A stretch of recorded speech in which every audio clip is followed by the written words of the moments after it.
बॉलीवुड में आज के समय में ऐसे सितारे बहुत कम हैं जिन्हें नाचना नहीं आता है। लेकिन पहले के समय में ज़्यादातर एक्ट्रेस में से बहुत कम लोगों को ही नाचना आता था। जैसे राजेंद्र कुमार, धर्मेंद्र, दिलीप कुमार, राज कपूर, रणधीर कपूर, मनोज कुमार जैसे स्टार्स शामिल हैं।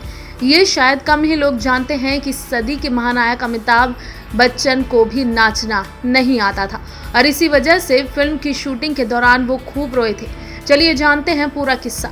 ये बात है उस समय की जब निर्माता, निर्देशक और मशहूर अभिनेता महमूद साहब बॉम्बे टू गोवा फिल्म बना रहे थे। अमिताभ बच्चन के लीड रोल वाली ये पहली फिल्म थी। महमूद साहब का नज़रिया अमिताभ को लेकर कुछ ऐसा था कि एक बार उन्होंने कहा था कि मैं एक्टर के तौर पर अमिताभ से बेहद प्रभावित हुआ था।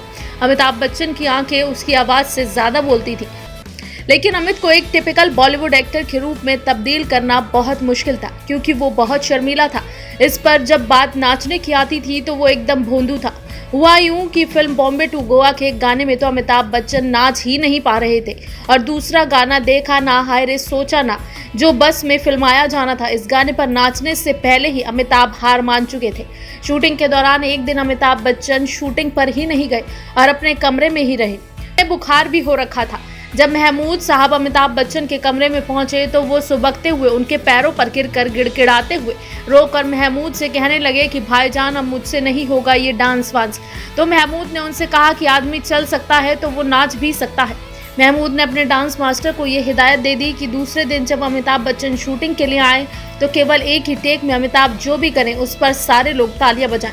फिर क्या था, अगले सुबह अमिताभ शूटिंग पर आए और पहले टेक में बहुत ही गंदा डांस किया जिस पर सारे लोगों ने तालियां बजाई।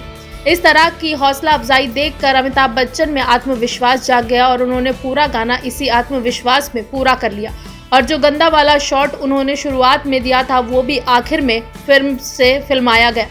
एक के बाद एक कई फ्लॉप फिल्में देने के बाद अमिताभ बच्चन अपना आत्मविश्वास खो चुके थे।